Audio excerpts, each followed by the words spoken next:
함께 읽은 이 에스겔서 26장에 있는 이 말씀을 통해서 하나님께서 주시는 은혜를 우리가 함께 나누기를 원합니다.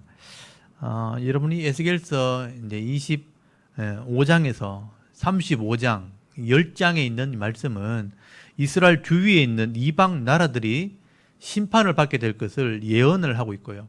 또 왜 심판을 받게 되었는지 그 이유를 자세하게 기록을 하고 있습니다.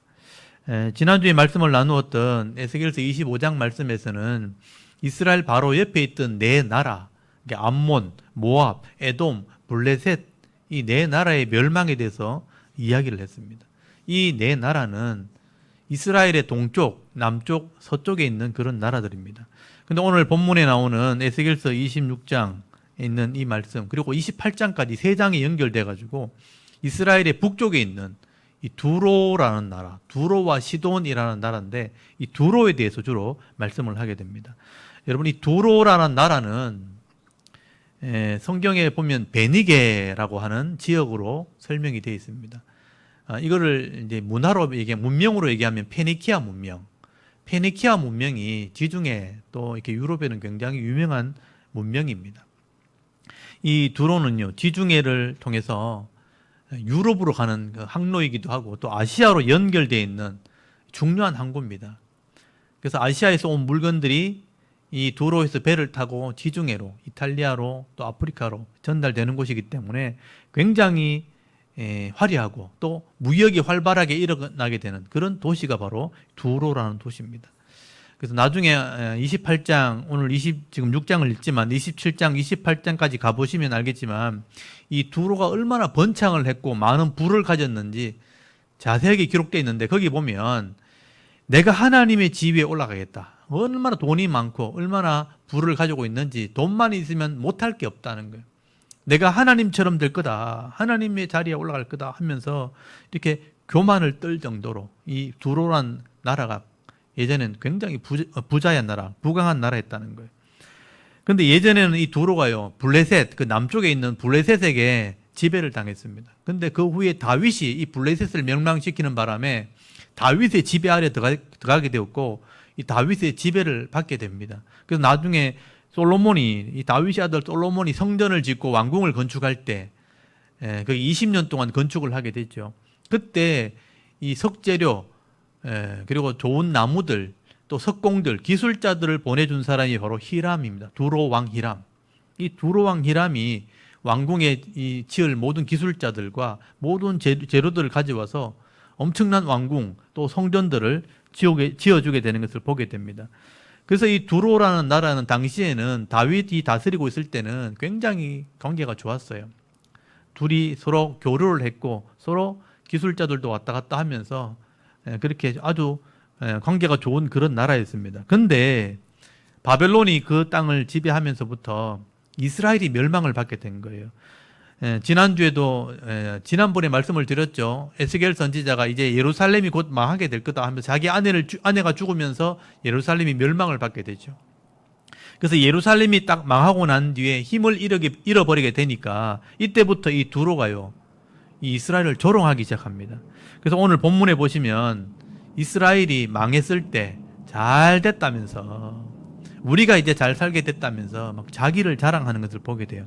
거기 2절 한번 보십시오. 2절에 보면요, 인자야 두로가 예루살렘에 관하여 이르기를 그랬죠. 아하, 만민의 문이 깨져서 내게로 돌아왔도다. 그가 황폐하였으니 내가 충만함을 얻으리라 하였도다. 이렇게 자랑을 했다는 거예요. 여기 보시면 만민이 들어오는 관문 같은 예루살렘이라. 예루살렘도 실크로드가 연결되어 있잖아요. 그래서 북쪽에서 아시아에서 이렇게 바벨론을 거쳐서 아프리카로 갈 때, 애굽으로 내려갈 때 이스라엘을 지나갑니다. 그래서 이스라엘 지나가면 이스라엘에서 유럽으로 또 이렇게 건너가게 되는 거예요. 아프리카로 건너가고 유럽으로 건너가니까 이게 만민이 모이는 관문 같은 곳이다. 그렇게 고대 시대부터 이곳을 굉장히 중요한 도시로 여겼다는 거예요. 그래서 지중해에서 바라볼 때 이게는 굉장히 중요한 도시다, 중요한 지역이다. 그래서 레반트 지형이다, 거기 중심되는 지형이다, 그렇게 얘기했거든요. 근데 그 중심에 있는 예루살렘이 이제 망했으니까 만민의 문이 깨졌다. 그러니까 두로나 예루살렘이랑 가까이 있는 도시인데 예루살렘이 망하면 우리가 이제 돈 벌게 생겼다. 그렇게 얘기하는 거예요. 예루살렘이 깨졌으니 만민이 드나드는 관문이 깨졌으니 예루살렘이 황폐하게 되었으니까 이제는 우리가 충만하게 되리라. 우리가 번성하게 될 거다. 우리가 번영을 누리자 하면서 좋아했다는 거예요. 다른 사람이 망했는데 좋아하는 건 좋지 않죠. 두로가 남의 불행을 기뻐하면서 예루살렘이 이제 멸망을 받았으니까 기쁘게 여기면서 잘 됐다. 이제 우리가 부자가 되겠다 하면서 자랑을 했다는 거예요. 기본적으로 이제 하나님에 대한 믿음이 없으면요, 자기가 이제 주인이 되는 겁니다. 그래서 돈이 생기고 권력이 생기면 자기가 왕이 되는 거예요. 성경은 이것을 교만이라 그러는 거예요. 하나님이 우리의 생명을 주셨고 하나님이 우리를 살아갈 수 있도록 은혜를 베풀어 주셨고 다스리시는 것을 안다면 교만하면 안 되죠. 근데 하나님처럼 자랑을 하고 하나님처럼 교만하게 되었다. 그래서 하나님께서 이 두로의 이 교만에 대해서 이제 책망을 하게 되는 거예요. 우리 다음 주에도 26장 다음에 7장, 8장 나올 건데 얼마나 교만했는지 그 내용들이 자세히 나와 있어요. 그 자세한 교만에 대한 것은 다음 주에 말씀을 나누기로 하고, 오늘 본문에는, 오늘 26장에는 이 이 두로란 나라가 어떻게 심판을 받게 되는지 심판에 대한 얘기가 기록이 되어 있습니다. 여기 3절 한번 보십시오. 3절에 보시면요, 그러므로 주 여호와께서 이같이 말씀하셨느냐, 두로야 내가 너를 대적하여 바다가 그 파도를 굽이치게 함같이 여러 민족이 와서 너를 치게 하리니. 여기 보시면 여러 민족이 와서 이 교만한 두로를 치게 할 거다, 그렇게 말씀하는 것을 보게 돼요. 실제로 역사 속에 이제 여러 나라들이 짓밟게 됩니다. 먼저 바벨론이 와서 이 두로를 짓밟아요. 13년 동안 전쟁을 합니다. 그리고 바벨론이 지나고 난 뒤에 헬라 제국이 와서 또 짓밟아요. 또 페르시아가 와서 짓밟아요. 나중에 로마까지 와서 이 두로를 짓밟게 되는 것을 보게 됩니다. 그래서 4절에 보시면요, 그 성벽과 망대가 다 허물어질 것이고 너희들이 맨바위 위에 있게 될 거다.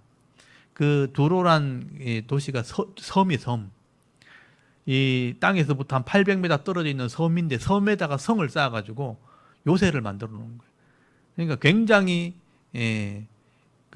안전한 거죠. 배를 타고 와야지만 성에 들어갈 수 있으니까 아무도 우리를 무너뜨리지 못할 거다. 근데 그 안에 돈이 워낙 많으니까, 항구 도시니까 돈도 많고 또 즐길 수 있는 것도 많고 쾌락의 도시처럼 타락하고 교만한 거예요. 아무도 우리를 못 무너뜨린다, 그렇게 자랑했었는데 너희들이 침을 받게 되면 다 무너져서 맨바위 위에 있는 그런 섬이 될 거다, 그런 성이 될 거다 하고 말씀했다는 거예요. 그래서 여러분 7절 보시면요, 바벨론을 데리고 와서 내가 너희를 칠 거다, 그 이름까지 기록되어 있죠. 우리 7절 한번 보실까요? 주 여호와께서 이같이 말씀하셨는데 내가 왕들 중에 왕 곧 바벨론의 느부갓네살 왕으로 하여금 북쪽에서 말과 병거와 기병과 군대와 백성의 큰 무리를 거느리고 와서 두로를 치게 할 때에 라고 말씀을 해요. 실제 역사에 보면요, BC 585년에 그때부터 시작해서 BC 572년까지 13년 동안 바벨론이 이 두로를 침략을 하게 됩니다. 그래서 그 도시를 다시 밟아버리고 이 섬으로 되어 있는 이 성벽을 침범을 하게 됩니다. 여러분, 예루살렘이 BC 586년에 망하거든요. 예루살렘이 BC 586년에 망했는데 585년이니까 딱 1년 뒤에 이 두로가 망하게 되는 거예요. 심판을 받게 되는 겁니다. 그래서 그때부터 13년 동안 바벨론에게 계속 공격을 받고 또 황폐한 땅이 되어버린 것이죠. 에스겔서 24장에 지난번에 제가 설교할 때 에스겔의 아내가 죽어요. 아내가 죽었으니 그때 예루살렘이 망한 거예요. 그때부터 1년 뒤에 이 말씀이 선포되게 되었고, 이 말씀이 선포된 뒤에 이 두로 이 성은 침병을 받게 됩니다. 그래서 엄청난 고난을 겪게 되는데, 해변에서부터 800m 떨어져 있으니까 아무도 우리를 무너뜨리지 못할 것이다 그랬는데요, 이 성을요 집요하게 공격을 하게 됩니다. 근데 이 두로가 난공불락성이라 아무도 우리를 침범하지 못할 거다, 그렇게 큰 소리 쳤지만 결국 하나님이 치게 되면요, 바위 위에 있는 반석처럼 된다, 맨바위처럼 될 것이다. 이 두로란 이름도 사실은 바위란 뜻이에요. 바위섬이란 뜻인데 완전히 멸망을 받게 되는 것입니다. 이 느부갓네살 왕이 어떻게 점령을 하는가, 거기 8절부터 보시면 전쟁할 것을 써놨잖아요. 거기 26장 8절부터 거기 보면 이 왕이 두로를 칠 때 칼로 그들을 치게 될 것이고, 또 사다리를 가져와서 이 성을 올라가기 위해서 사다리를 가져와서 성을 올라가게 되고, 토성을 이 성 앞에 똑같은 높이의 토성, 흙으로 된 성을 쌓아가지고 그 위에서 공격을 막 한다는 거예요. 이게 공성태라는 기계도 나오죠. 예, 거기 보면 9절에 공성태, 공성태는 뭐냐면 돌을 막 이렇게 날려가지고 성을 부서뜨리는 기계예요. 돌을 날려서 성을 부서뜨리고 성을 이렇게 다 무너뜨리게 될 것이다. 그 성벽을 넘어서면 칼로 사람들을 약탈을 하고 재물을 빼앗고 이 성벽을 다 무너뜨리게 되는 그런 일이 벌어지게 될 거다. 이 부와 영광을 그렇게 자랑하던 이 성이 무너지게 될 때 폐허처럼 되는 거예요. 돈이 워낙 많으니까 이 군사들이 점령을 하면요, 약탈을 하기 시작하는 거예요. 네, 그래서 이 두로 같은 화려한 성이 폐허가 되었을 때 이 소문이 온 나라와 바다에 퍼지게 될 거다. 섬들에게 퍼지게 될 거다. 사람들이 놀랍고 두려워하게 될 거다라고 말씀을 하게 되는 거예요. 여러분 18절 한번 보십시오. 네가 무너지는 그날에 섬들이 진동할 것이요 바다 가운데 섬들이 네 결국을 보고 놀라리로다 하리라. 아니 어떻게 그 성이 무너졌나? 그 화려하고 돈 많고 힘 있고 능력 있던 그 두로가 어떻게 무너졌나? 결국은 하나님께 교만하게 될 때 아무리 힘이 있어도 하나님께서 그 악을 심판하신다는 거예요. 이 당시에 이 두로가 섬이었다고 말씀을 드렸는데 바벨론이 그 성을 배를 타고 가서 침략을 하게 되는데 나중에 페르시아가 지나가고 헬라 대왕 알렉산더 대왕이 왔을 때 이 두로가 완전히 이렇게 무너지지 않았거든요. 13년 동안의 공격을 그래도 견뎌냈다고 했는데 결국은 이 알렉산더 대왕이요 얼마나 집요하게 공격을 했는가 하면 800m 되는 그 바다에 방파제를 쌓아요. 방파제를 쌓아가지고 그 땅을 메꿔버려요. 그래서 그 두로 섬을 육지를 만들어 버립니다. 실제로 제가 그래서 지도를 보여드리는데 이 두로 보면 여기 이제 이스라엘이거든요. 예루살렘이 여기고 두로와 시돈이 요 위에 있는 나라예요. 여기 있는 나라인데 지도를 제가 실제 지도를 보여주면 요게 두로예요. 두로. 요게 두로라는 섬이에요. 요게 갈릴리 호수고. 예. 그래서 이제 조금 더 확대해서 보면 요렇게 생겼어요. 요게 섬인데 지금 붙어 있잖아요. 이게 왜 붙어 있게 됐냐면 알렉산더 대왕이 이걸 땅을 메꿔버린 거예요. 원래 이 섬이 어떻게 돼 있었냐면 이렇게 돼 있어요. 이렇게 돼 있어가지고 이 안에 성이 있었는데 알렉산더가 이 방파제를 쌓았어요. 그래서 땅을 메꿔요. 땅을 막 수년 동안 땅을 막 메꿔가지고 이걸 육지로 만들어 버려요. 육지를 만들어 가지고 점령을 하게 됩니다. 그래서 이 섬이 땅이 돼 버렸어요. 알렉산더 대왕이 이렇게 만들어 버렸어요. 이 BC 333년에 그때 알렉산더 대왕이 20대 초반이었어요. 20대 초반이었는데 이 섬을 땅으로 만들어 버리고 다 노략질을 해버렸어요. 그래서 지금 이렇게 땅이 붙어버린 거예요. 원래는 이게 섬이었는데. 그래서 여기 가보면 옛날 자리가 또 남아있어요. 가까이 보면 이게 다 옛날 성터가 폐허가 돼 있고 이게 다 무덤이고 폐허가 돼 있죠. 그래서 이 하나님 말씀대로 교만했던 이 두로가 결국은 여러 나라에서 침몰받게 된다 그랬는데 하나님이 그 땅을 치신 거예요. 나중에 이 땅을 흔들어 버려 지진을 일으켜 가지고 바다 밑으로 내려앉아 버렸어요. 그래서 지금 대부분의 땅은 물에 덮였고 다 폐허가 되어 있는 그런 땅만 남아 있는 거예요. 지금은 사람들이 그냥 관광지처럼 폐허가 남아 있는 그런 밖에 안 되는 거예요. 그래서 하나님이 이렇게 교만한 나라, 악을 행하는 나라는 이렇게 심판하신다는 거예요. 이스라엘을 조롱하고 하나님을 조롱하고 교만하고 악을 행하게 될 때 결국은 하나님이 말씀하신 대로 심판하신다는 거예요. 그래서 오늘 19절 한번 보십시오.